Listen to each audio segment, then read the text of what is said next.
According to Islam's most trusted sources, Muhammad, the prophet of Islam, had sex with a prepubescent 9-year-old girl. And we know that Aisha hadn't reached puberty because the Muslim sources talk about her playing with dolls in the presence of Muhammad.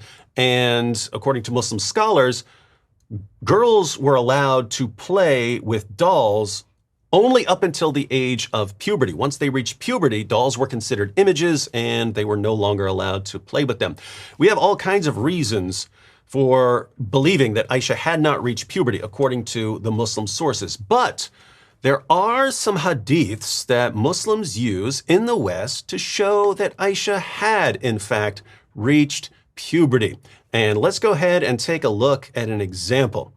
This is Sunan Abu Dawud, number 4933 or 4915, depending on which edition you're using.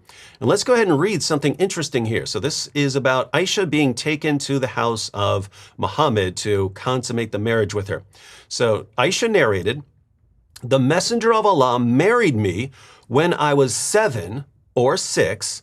When we came to Medina, some women came. According to Bishr's version, Rumman came to me when I was swinging. They took me, made me prepared, and decorated me. I was then brought to the Messenger of Allah, and he took up cohabitation with me when I was 9. She halted me at the door, and I burst into laughter." Abu Dawud said, "That is to say, I menstruated. And I was brought in a house, and there were some women of the Ansari in it." So here we have, according to Sunan Abu Dawud, that Aisha started menstruating right before she was taken to Muhammad to consummate the marriage. What great timing that would be. But here's the problem. I go to another translation of the exact same hadith. This is the Darussalam edition of Sunan Abu Dawud.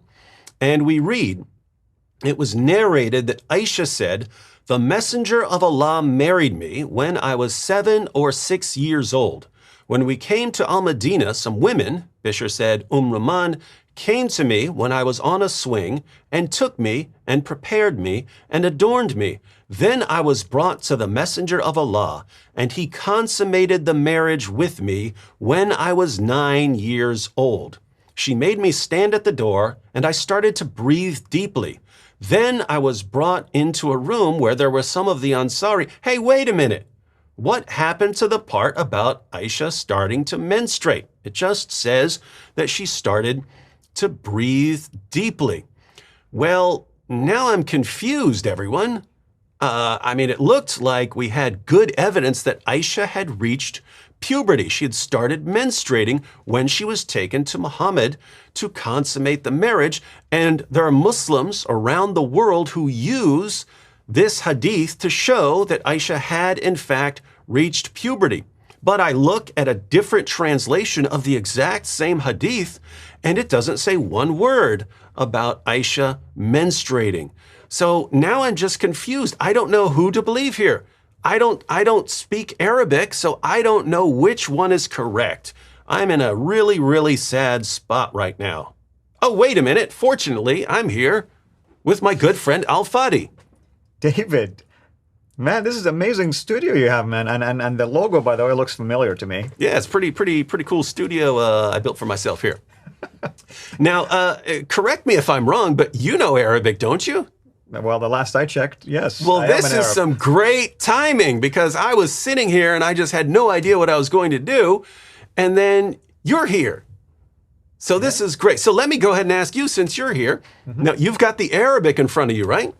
Yes, the Arabic that you're just looking at, and I'm trying to pull it here, and maybe they can show it to us right here on the screen as well for everyone else to be looking at it.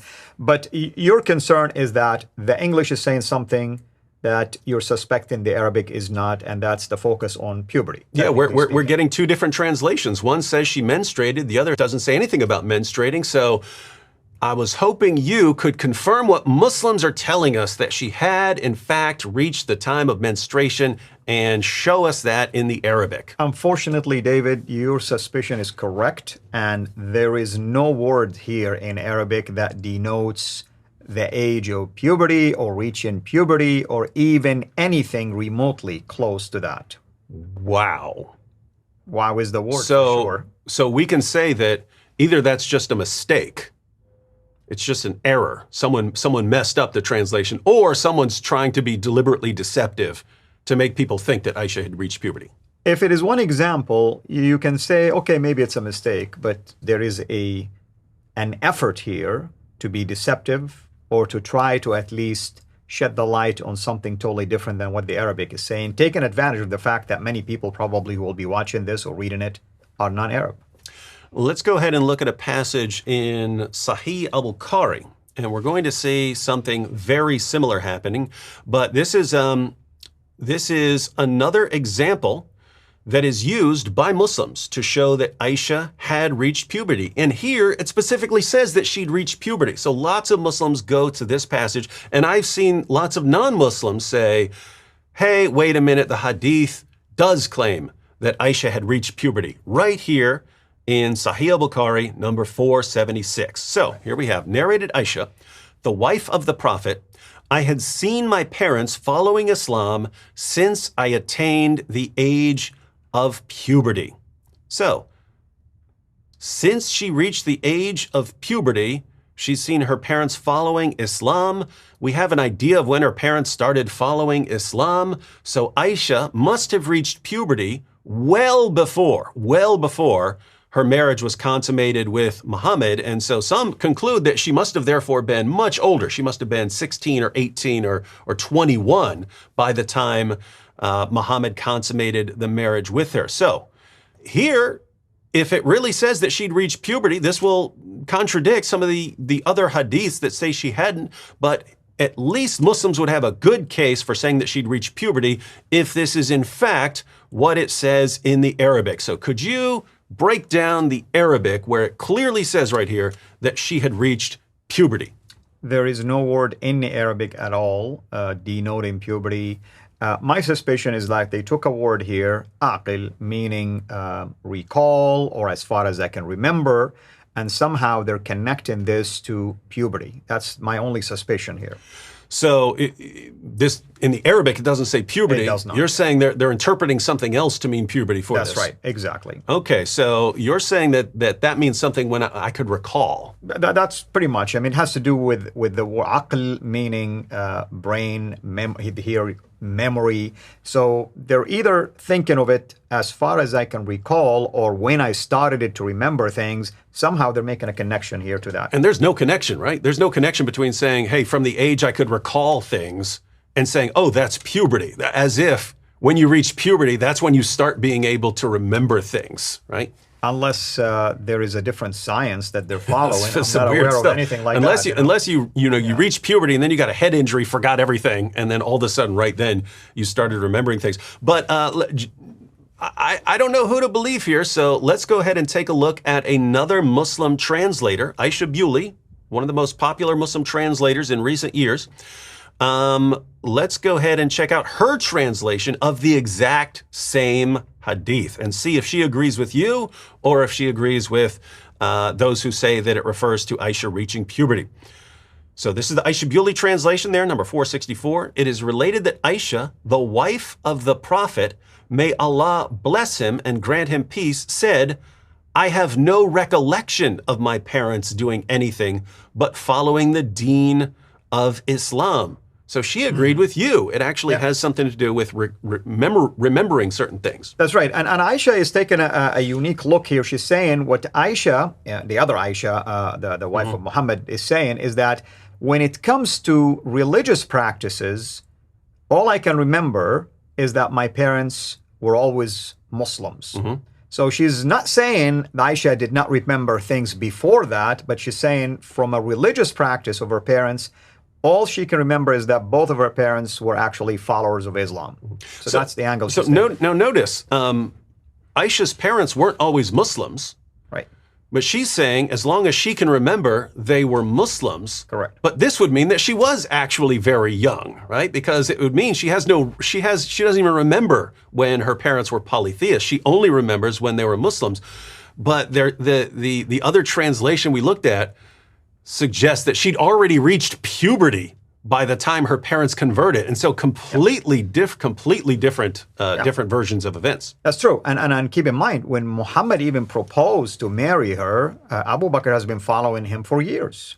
He was among the first to follow Muhammad. So this also shows that Aisha is not talking about the moment she married Muhammad. No, she's talking about for as long as she can remember, even before this incident of being proposed to him, that she can recall her parents worshiping idols or doing any of the Quraysh rituals or whatever the case might be. She can remember them just being followers of Islam. So she was actually young. She was too young to remember when her parents weren't Muslims. Now, so it's very interesting that the other translator would translate that as reaching puberty. When you're saying it doesn't mean that, Aisha Bewley's saying it doesn't mean that. But here's what I find most interesting.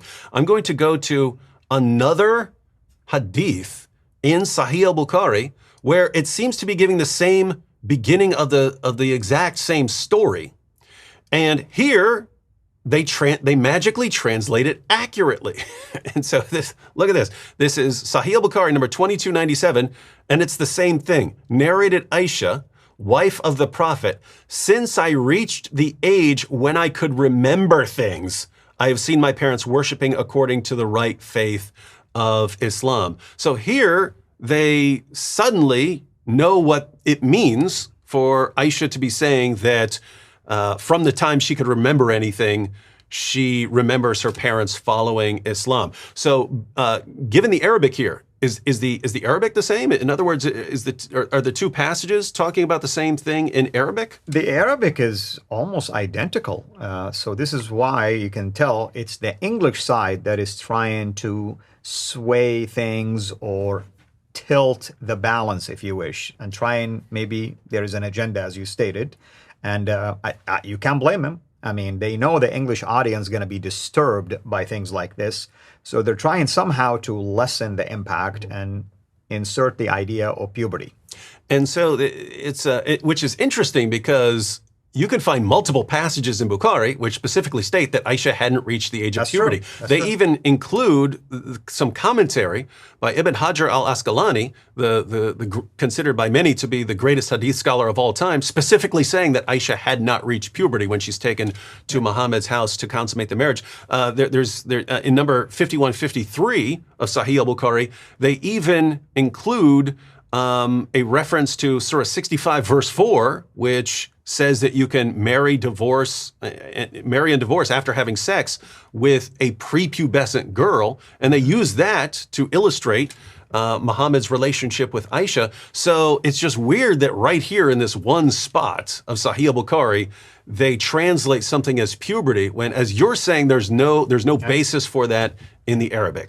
Yeah, and my medical assessment of this is a case called TMRT, the miracle of retranslation. The miracle of retranslation, ladies and gentlemen. So notice what we can say here.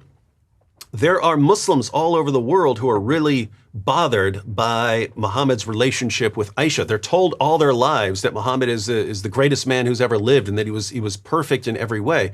And then they find out that Muhammad had sex with a 9-year-old girl. And at first they generally deny this. Oh, no, he couldn't have done that. But then we show them the sources. And then they eventually start saying, well, right here in Sahih al-Bukhari, it says that Aisha had reached puberty. But even that is based on a mistranslation, and it's not found in the Arabic. That's very interesting. Now, I want to point out one more thing about why this is so disturbing.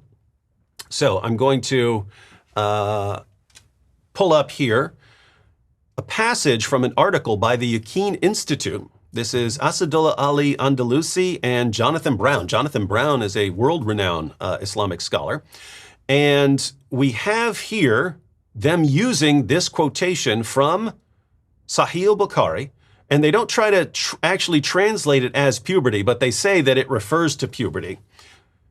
But look at what they say here. Narrated Aisha, I had seen my parents following Islam since I attained the age of reason. So not the age when I could remember things. It's the age when I've gained my reasoning ability. And they're saying that refers to the age of puberty. Not a day passed, but the Prophet visited us both in the mornings and evenings. So they're saying that in the Arabic it refers to the age of reason, and they're saying that's puberty.